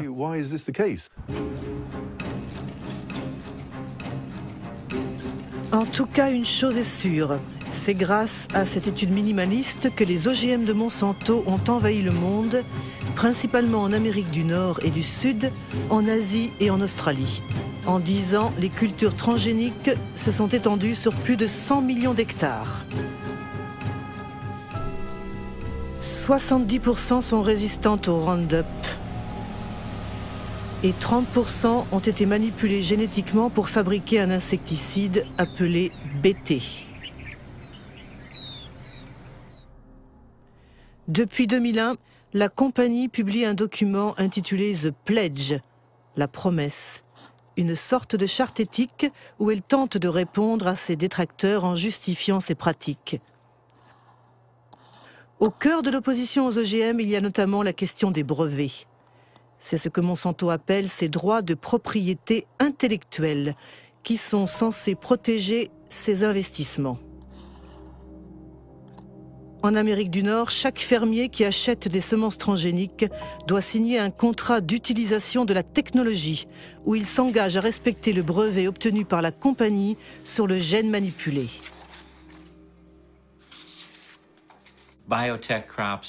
Les OGM sont protégés par la loi américaine sur les brevets.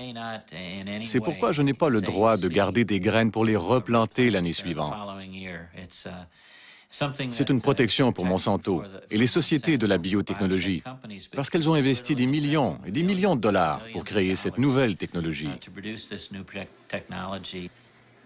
Mais comment la firme Monsanto peut-elle savoir que quelqu'un a ressemé ses graines ?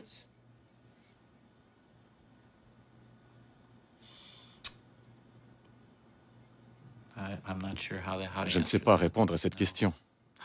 Comment peut-elle savoir que quelqu'un ressème ses graines? C'est une bonne question pour Monsanto. La question est tellement délicate que Monsanto préfère l'ignorer en faisant de belles promesses. Dans les cas où les variétés qui nous appartiennent apparaîtraient de manière non intentionnelle dans les champs d'un fermier, Nous nous engageons à trouver une solution qui satisfasse aussi bien le fermier que Monsanto.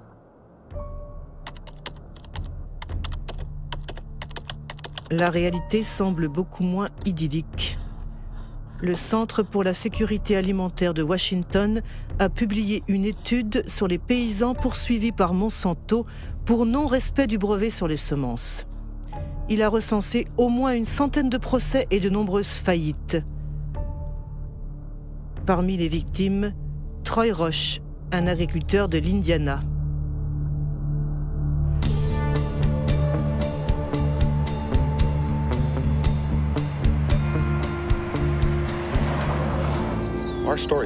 Notre histoire a commencé en 1999. Un gentleman, et ce terme n'est pas très approprié, s'est présenté sur l'exploitation de mes parents. Il disait être un détective privé engagé par Monsanto. Il faisait une enquête sur les agriculteurs suspectés d'avoir gardé une partie de leurs semences. Il nous a demandé directement si c'était notre cas.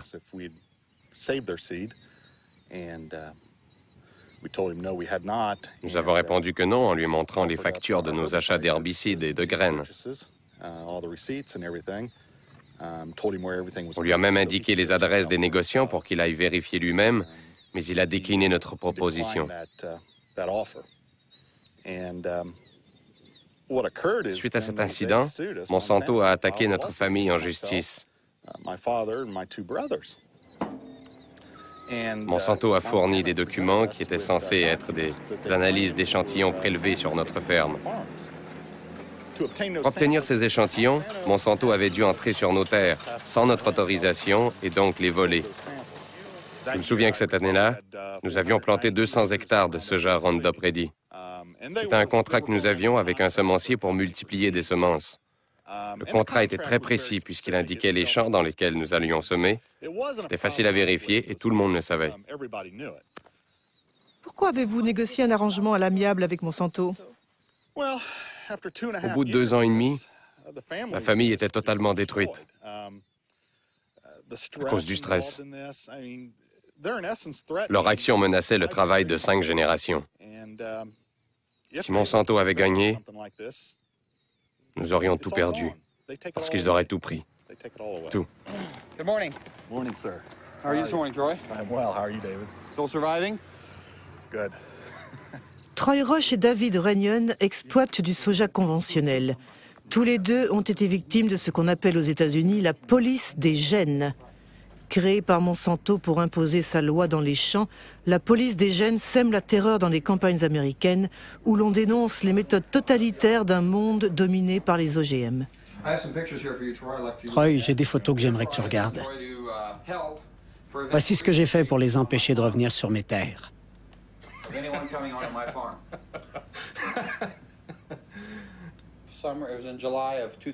C'était au mois de juillet 2003.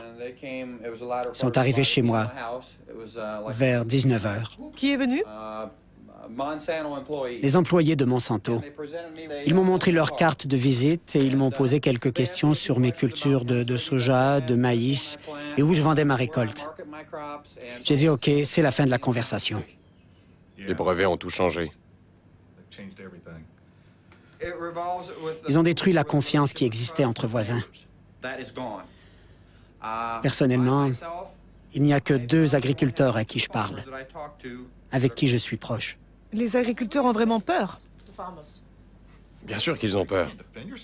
C'est impossible de se défendre contre cette firme.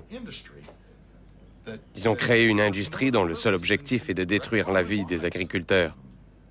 Tout le monde a peur. Vous avez peur d'être dénoncé par un voisin, par exemple? Oui. Vraiment? Oui. C'est simple, il suffit de composer le 1-800 Monsanto... Non, pardon, 1-800 Roundup. Je me souviens qu'ils encourageaient les agriculteurs à appeler ce numéro gratuit pour moucharder. Pourquoi la firme Monsanto fait-elle tout cela? C'est pour tout contrôler. Les semences? Oui, ils veulent contrôler les semences. Ils veulent posséder la vie. Il s'agit de la base de notre alimentation. Ils veulent s'emparer de la nourriture, de toute l'alimentation. Entre 1995 et 2005, Monsanto a racheté une cinquantaine de compagnies semencières à travers le monde. Ces acquisitions concernent les semences de soja, de maïs, de coton, de blé, mais aussi de légumes, tomates, pommes de terre, sorgho. Un peu partout, on s'inquiète de ce monopole qui, à terme, pourrait conduire à la disparition pure et simple de toutes les semences non transgéniques. Ce n'est pas l'avis de Monsanto qui défend les bienfaits de la biotechnologie, notamment dans les pays en voie de développement comme l'Inde. Nos produits fournissent des bénéfices économiques importants, non seulement aux grands producteurs, mais aussi aux petits. En général, ils permettent des récoltes de meilleure qualité et un rendement plus élevé.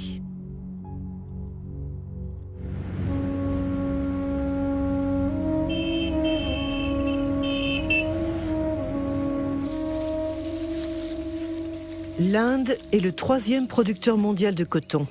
En 1999, Monsanto a racheté Maïko, la première compagnie semencière du pays.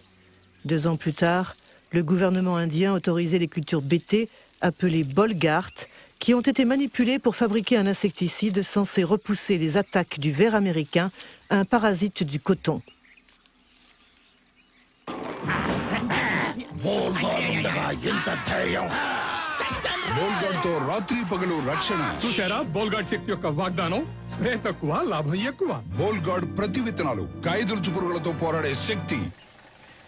Depuis 2001, Kiran Sakari et Abdul Gayoum suivent au jour le jour la culture du coton transgénique chez des petits producteurs du district de Warangal. Chaque année, les 2 agronomes publient un rapport comparant les rendements et les coûts de production du coton BT avec ceux du coton conventionnel. En 2006, la récolte a été ravagée par une maladie qui affecte les cultures transgéniques.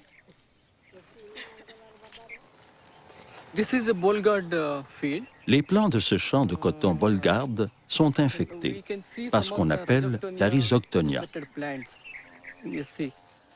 À l'inverse d'une plante saine, l'intérieur de la tige est filandreux. C'est typique de cette maladie. Tous les agriculteurs disent qu'ils n'ont jamais vu ça. Dans l'étude que nous avions conduite en 2001, nous avions observé la maladie uniquement dans quelques plants de coton BT. Mais avec le temps, elle s'est répandue. Et maintenant, on la constate non seulement dans les champs de coton BT, mais aussi dans les champs non transgéniques. Personnellement, je pense qu'il y a une mauvaise interaction entre la plante manipulée et le gène qui a été introduit. Cela a provoqué une faiblesse dans la plante qui ne résiste plus à la rhizoctonia. Sur le site Internet de Maïko Monsanto, j'ai lu que le coton BT est censé réduire de 78% la consommation de pesticides et d'augmenter le rendement de 30%. Mais c'est un bide total. Invariablement, au bout de 70 à 90 jours, il faut traiter les plantes contre le ver américain, même sur le coton BT. Mais comment expliquez-vous qu'autant de paysans aient acheté des semences BT? Pour les paysans, l'offre est très réduite. Lors de la dernière saison, il était très difficile de trouver des semences non BT sur le marché.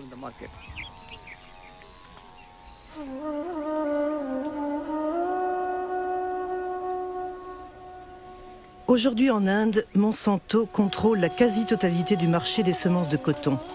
Une manière d'imposer ces semences transgéniques vendues 4 fois plus cher que les semences conventionnelles. Pour se les procurer, les paysans sont contraints d'emprunter à des taux usuriers. Si la récolte est mauvaise, c'est la faillite. Une spirale infernale qui décime les villages indiens.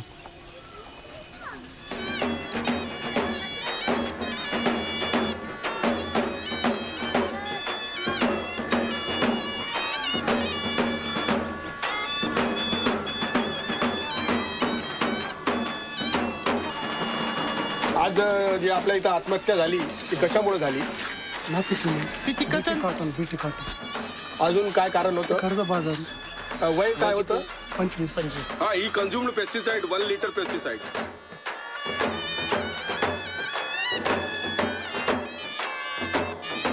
पहिलं जुताड आहे का नाही जगात किती झाली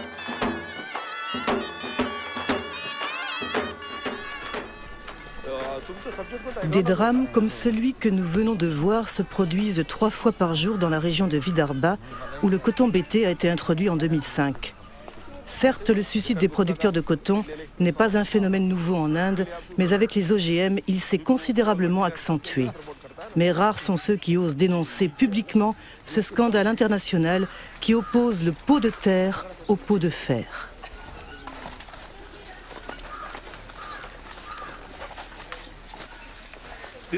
Voici les zones de Vidarbha où on cultive du riz. On voit qu'il y a peu de suicides. Et ici, c'est la zone où on cultive le coton. Le résultat du coton BT, c'est que la première année, il y a eu 600 suicides entre juin 2005 et juin 2006. La deuxième année, après seulement 6 mois, nous sommes déjà à 680 suicides. C'est un désastre. Oui, c'est un désastre complet. Le problème, c'est que les OGM rendent les paysans complètement dépendants des forces du marché. Non seulement ils doivent payer leurs semences plus chères, mais ils doivent acheter des engrais. De plus, la consommation d'insecticides n'est pas réduite. C'est un mensonge. Monsanto dit que les OGM sont adaptés aux petits paysans. Qu'en pensez-vous? Notre expérience prouve que c'est complètement faux. C'est un mensonge.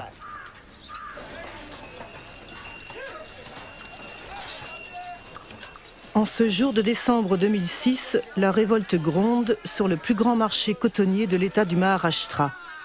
3 jours après le tournage de ces images, des émeutes ont éclaté et des dizaines de paysans, dont Kishore Tiwari, ont été arrêtés.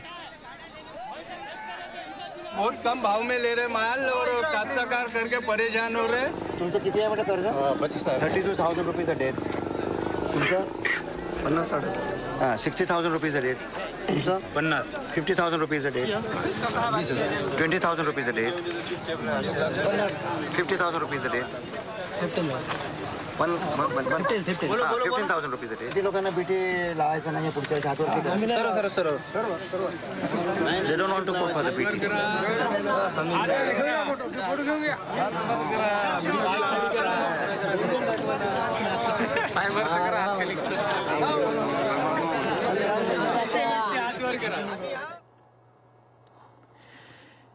Les graines du suicide. C'est le titre d'un livre rédigé par Vandana Shiva. Cette physicienne, lauréate du prix Nobel alternatif, dirige une fondation économique et un réseau de semences fermières baptisé Navdiana.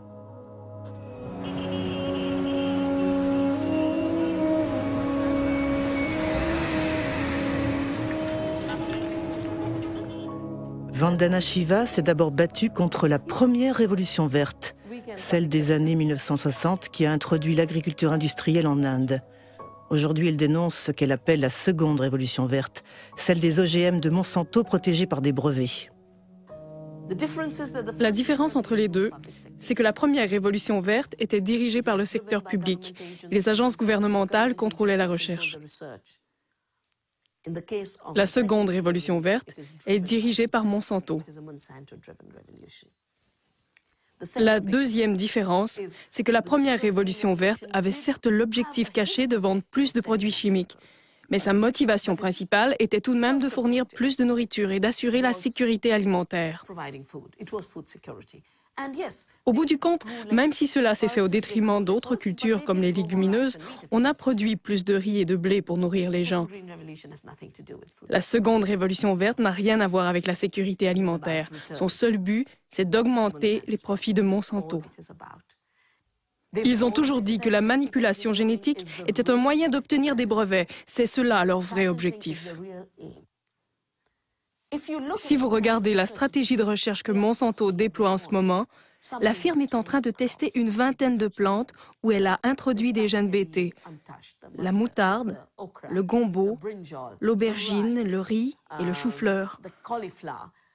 Une fois qu'elle aura imposé comme norme le droit de propriété sur les graines génétiquement modifiées, elle pourra encaisser des royalties. Nous dépendrons d'elle pour chaque graine que nous semons et chaque champ que nous cultivons. Si elle contrôle les semences, elle contrôle la nourriture. Elle le sait, c'est sa stratégie. C'est plus puissant que les bombes, c'est plus puissant que les armes. C'est le meilleur moyen de contrôler les populations du monde. À ce réquisitoire musclé, Monsanto répond qu'il n'en est rien en brandissant les engagements de son pledge. Intégrité, dialogue, transparence, partage. We want to participate constructively in the process by which societies around the world try to develop good answers to those questions. Are the products going to be safe for the environment? How are they going to affect biodiversity? How are they going to affect other plants and insects and birds? What about outcrossing of genes? What happens if genes do outcross into wild species? To me, that means, among other things, listening carefully and respectfully to all points of view. Avec l'air de rien, Robert Shapiro vient de parler d'un sujet très délicat qui inquiète vivement tous les opposants aux OGM, la contamination transgénique. Monsanto préfère parler de présence accidentelle faisant partie de l'ordre naturel. Apparemment, les OGM ont déjà contaminé le maïs mexicain. C'est ce que révèle une étude publiée par la revue scientifique Nature. Signée par le professeur Ignacio Chapela de l'université Berkeley, cet article a provoqué une vive polémique.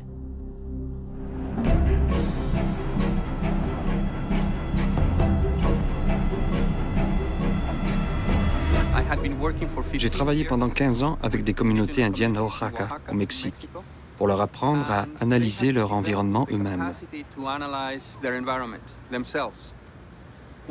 L'un de mes étudiants est parti pour les entraîner à détecter les OGM. Nous avions apporté une boîte de conserve de maïs américain qui allait nous servir de contrôle positif, parce que nous savions que ce maïs était transgénique. Nous avions besoin d'un contrôle négatif, et nous nous sommes dit que pour cela, le maïs mexicain était parfait, parce que c'est le maïs le plus pur et le mieux préservé du monde. Quand nous avons analysé nos échantillons, nous avons été très surpris de découvrir que le maïs qu'on croyait sans OGM contenait déjà de l'ADN transgénique. C'était vraiment une très grande surprise de constater que les variétés traditionnelles de maïs préservées et entretenues localement depuis 10 000 ans avaient déjà été contaminées par des OGM venus des États-Unis.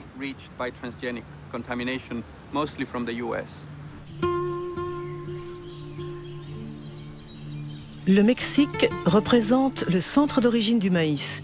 Dans la seule région de Oaxaca, dans le sud du pays, on dénombre plus de 150 variétés locales. Cette grande biodiversité est un trésor universel qui abrite le réservoir génétique du maïs, entretenu par des millions de paysans mexicains. Ce maïs, c'est pour la famille? Oui, rien que pour la famille. On fait des tortillas. Celui-là a une belle taille, alors je vais le garder comme semence pour l'année suivante. Vous n'achetez jamais de semences à l'extérieur? Non. C'est un échange? Oui, c'est le troc de l'Antiquité.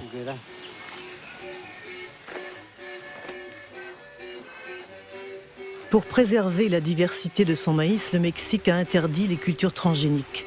En revanche, dans le cadre du traité de libre-échange signé avec les États-Unis et le Canada, le pays n'a pas pu empêcher l'importation massive de maïs américain transgénique à 40%. Destiné exclusivement à la consommation humaine et animale, le maïs américain menace la production locale. Largement subventionné par l'administration de Washington, le maïs industriel, comme on dit ici, est vendu 2 fois moins cher que le maïs traditionnel.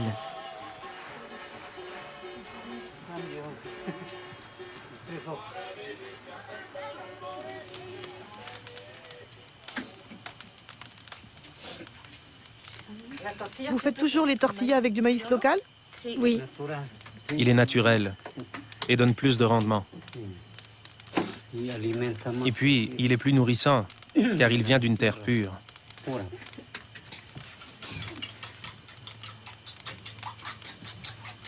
Ça, c'est du maïs violet. Autrefois, mes ancêtres ne semaient que ce maïs. Aujourd'hui, on continue de le conserver. Il existait avant la conquête espagnole? Oui.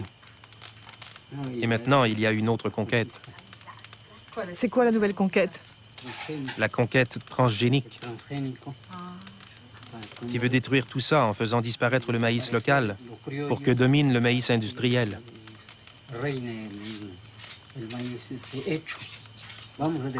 Si c'est le cas, nous dépendrons des multinationales.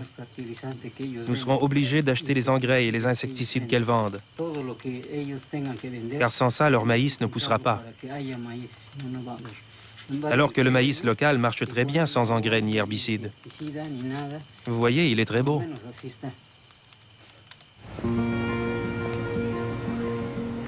L'article d'Ignacio Chapela dans Nature a provoqué une vive émotion au Mexique. Depuis, l'Institut national de l'écologie a confirmé la contamination du maïs mexicain. Les gènes Roundup Ready et BT ont été retrouvés dans des maïs prélevés dans 5 régions du pays. Que se passera-t-il si le maïs transgénique se croise avec les variétés traditionnelles? Le docteur Elena Alvarez a mené une expérience avec une fleur locale. Elle a inséré le même gène dans plusieurs spécimens de la plante, puis a observé leur croissance. Nous avons constaté que 2 plantes strictement identiques du point de vue génétique, c'est-à-dire qu'elles ont le même génome, les mêmes chromosomes et le même transgène, la seule différence étant que le transgène est situé à des endroits différents, eh bien une fois qu'elles ont poussé, ces plantes peuvent présenter un phénotype, c'est-à-dire des formes florales très différentes. Certaines ont des fleurs qui sont identiques au modèle naturel, avec, comme ici, 4 pétales, avec 4 sépales. Mais d'autres ont des fleurs aberrantes, avec des poils anormaux ou des pétales bizarres. Et certaines sont carrément monstrueuses. La seule différence entre toutes ces plantes, c'est la localisation du transgène qui s'est inséré complètement à l'aveugle. Pourquoi est-ce préoccupant? Au Mexique, une fois que les semences transgéniques seront libérées dans l'environnement, il est fort probable que les transgènes s'insèrent dans le génome des variétés locales mexicaines. C'est un phénomène qu'on ne peut pas éviter, car les plantes de maïs se croisent naturellement par le pollen que transporte le vent. On peut donc craindre que le fond génétique du maïs traditionnel soit affecté de manière totalement incontrôlée.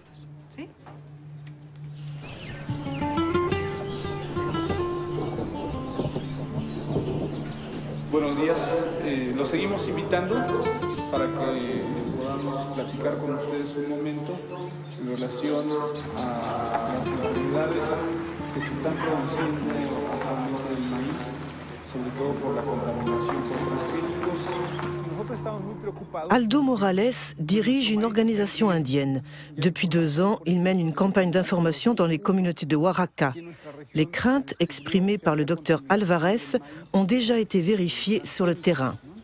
Yo voy a mostrarles ahora algunas imágenes de plantas de maíz que hemos encontrado aquí en la región de la Sierra Juárez y que nos gustaría saber si ustedes las han visto, ¿no? Opa, estas no son. Aquí en esta imagen, por ejemplo, podemos ver cosas raras. Esta planta pues tiene una rama por aquí y otra rama por acá. Las milpas normalmente no salen así. Digamos, sale una hoja y arriba sale un jilote, ¿no? En este caso están saliendo 3 jilotes sobre una sola hoja. Son monstruos. Esa planta nosotros la enviamos a un laboratorio de biotecnología para que detectaran si tenía presencia o no tenía presencia de transgénicos y desgraciadamente nos dio positivo.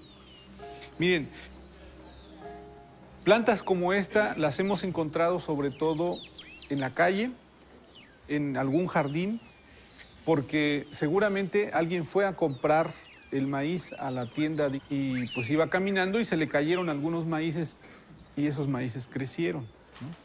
Y entonces de esa manera es como se puede producir la contaminación a las plantas nativas de maíz.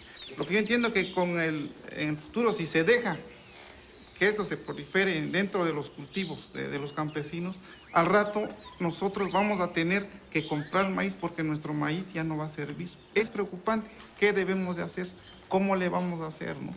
Una de las recomendaciones que nosotros estamos dando es que si nosotros vemos cosas raras en algún momento, pues le quitemos la espiga, ¿no? Porque la espiga es donde sale el polen. Entonces decimos aguas, ¿sí? Tenemos que ser más vigilantes con nuestras milpas. Pensez-vous que cela puisse être une stratégie de Monsanto, ce qu'elle ne peut pas obtenir légalement, c'est-à-dire les cultures légales d'OGM, elle l'obtient par la contamination? Oui, on finit par se demander si la contamination n'a pas été intentionnelle. Si le centre d'origine du maïs est contaminé, le reste de la planète peut suivre. La contamination profite uniquement à des multinationales comme Monsanto. Comment a réagi Monsanto à la publication de l'article d'Ignacio Chapela sur la contamination mexicaine? Les coups tordus de Monsanto et le licenciement du professeur de Berkeley. C'est signé Jonathan Matthews qui dirige GM Watch, un service d'information sur les OGM basé dans le sud de l'Angleterre.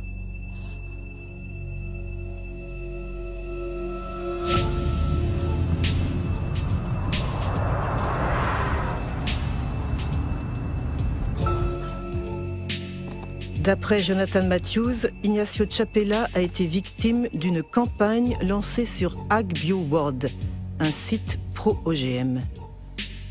La veille de la publication de l'article de Nature, une certaine Mary Murphy a posté un email que AgBioWorld a distribué à des milliers de scientifiques internationaux. Elle écrit: les activistes vont certainement faire courir le bruit que le maïs mexicain a été contaminé par des gènes de maïs OGM. Dès le lendemain, une certaine Andura Schmetacek poste un deuxième email. D'abord un activiste avant d'être un scientifique. C'est vraiment une campagne de diffamation.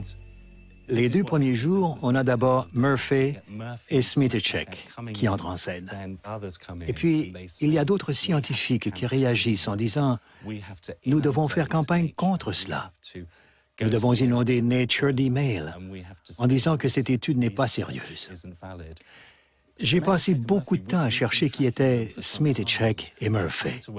En ce qui concerne Smitacek, si on regarde les informations techniques en bas de ces emails, on voit « reçu de » avec l'adresse du site expéditeur.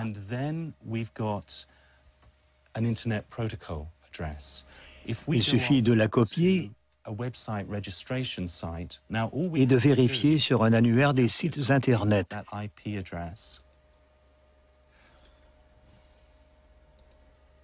Et on trouve que le propriétaire, c'est la compagnie Monsanto de Saint-Louis.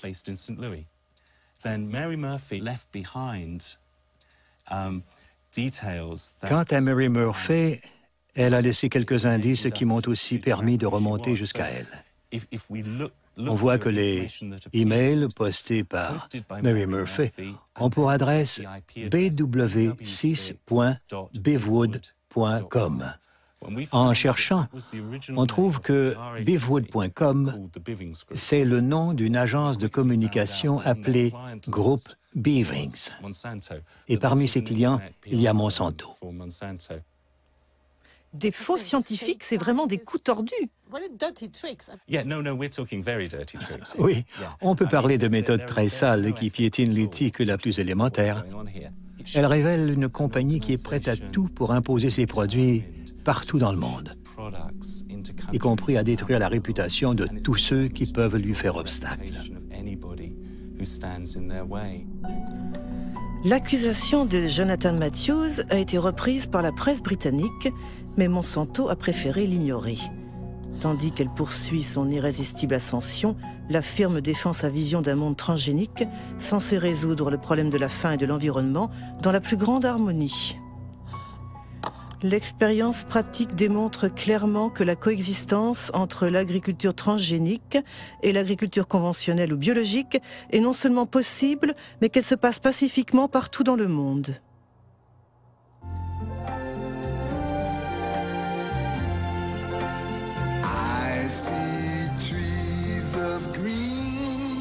Imagine mundo que preserve a natureza, o ar, os rios. Onde a gente possa produzir mais, com menos agrotóxicos, sem desmatar as florestas. Você pensa num mundo com transgênicos.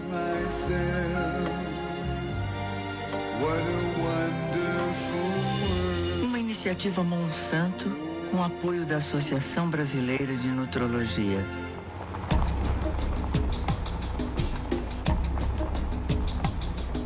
Le monde transgénique. Il est déjà en marche en Amérique du Sud, où 40 millions d'hectares de soja Roundup Ready ont été semés en 2007. La conquête a débuté en Argentine 10 ans plus tôt, le seul pays à avoir autorisé officiellement les cultures transgéniques.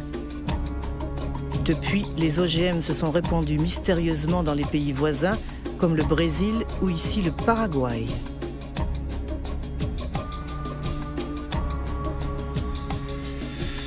En 2005, le gouvernement paraguayen a finalement légalisé les cultures clandestines pour sauver ses exportations de soja, notamment vers l'Europe, où l'étiquetage des produits OGM est obligatoire. Autant dire que le ministère de l'Agriculture a été placé devant le fait accompli. Nous avons dû autoriser l'utilisation des OGM, car ils étaient entrés, de manière, disons, irrégulière dans notre pays. Sait-on comment les semences transgéniques sont entrées dans le pays? Par le marché noir ou la contrebande? Non, nous ne parlons pas de marché noir, mais de sacs blancs, parce que ce sont des sacs de semences qui ne présentent aucune inscription officielle. Est-ce que Monsanto a joué un rôle dans cette contrebande de semences? Il est possible que l'entreprise ait, disons, promu ces variétés, ces semences, et comme je vous ai dit, le gouvernement a dû réagir a posteriori en validant effectivement un état de fait.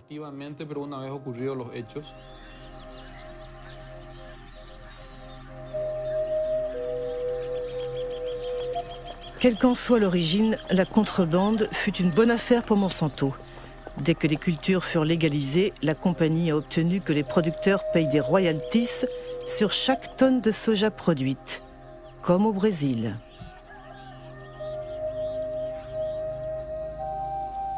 Depuis au Paraguay, on déforeste à tour de bras, quitte à expulser par la force les petits paysans qui refusent de céder leur lopin de terre.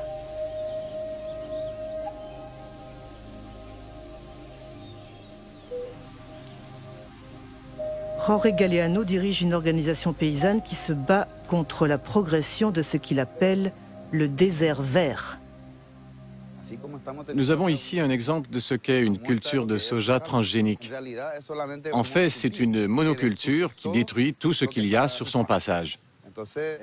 Avant, ici, il y avait des bosquets et tout ce qui fait vivre l'agriculture familiale. Des plantes, des arbres, du manioc, du maïs. Pensez-vous que cette monoculture transgénique peut cohabiter avec les cultures des petits paysans? Non, nous sommes sûrs que non. Ce sont deux modèles incompatibles qui ne peuvent pas coexister.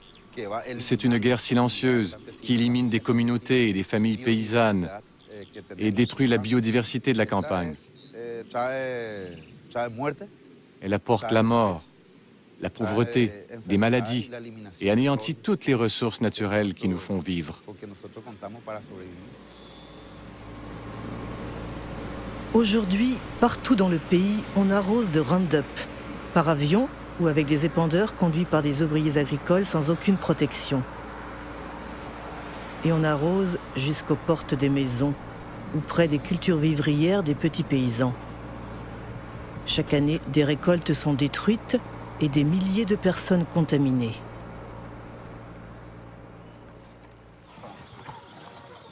Comme cette famille, cernée par les OGM de Monsanto.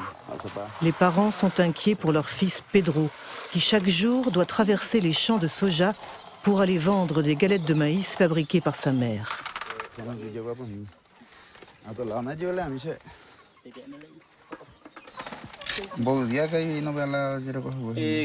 15 días ya por la peso ya ni por no. Eu perire bella peregua be tu butere la primero güey. Oyu pijo. Mishima peso vale hijo vaya vaya también. Dame pure. No ne kana si bise.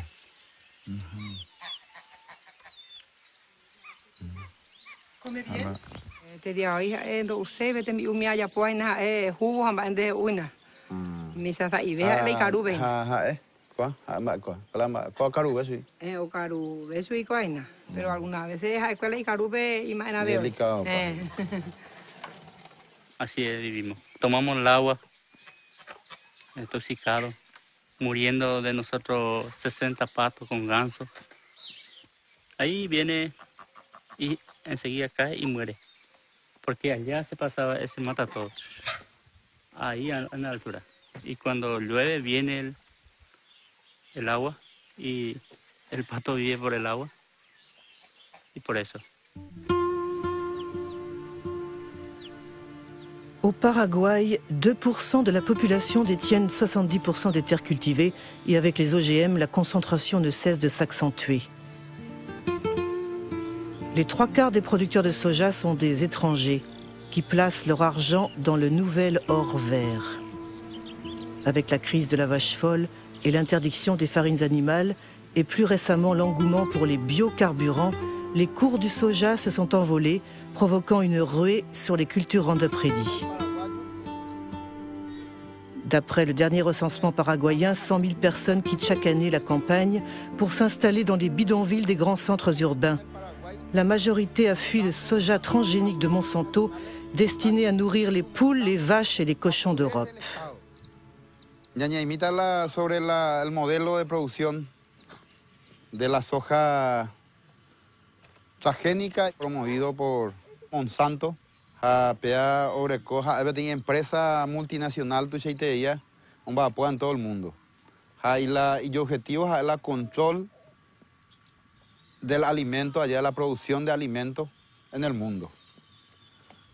Y cómo a través de la implementación de una agricultura sin agricultor, de soberanía alimentaria que o representaban de mandañan de yeje, ya producían de ya uana, naña depende y otro de ya carujanua.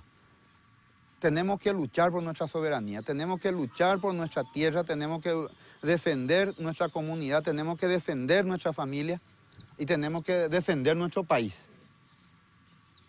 Yo la gente con la ciudad de Pan, a la ciudad no así. Peñemos a Taigo a ver. Porque la ciudad de yo voy a ir la guaja y bien de niño tu mía en ella usted a la ciudad no yo le usted a donde plata de uy ya cada basura. Et j'ajoute que le combat de ces familles pour leur survie nous concerne tous. En 2007, Monsanto employait 18 000 salariés dans une 50aine de pays. Tandis qu'à la bourse, le cours de ces actions ne cessait de grimper, ses bénéfices ont atteint $1 milliard. Parmi ces actionnaires, on compte des fonds de pension, des banques, mais aussi des centaines de milliers de petits porteurs.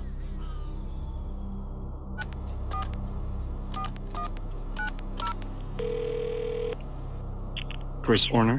Hello, Christopher Horner. I'm Marie-Monique Robin from France.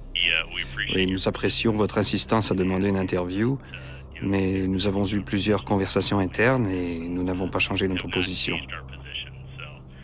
Nous n'avons aucune raison de participer à votre documentaire, car nous suspectons que cela ne sera pas positif pour nous.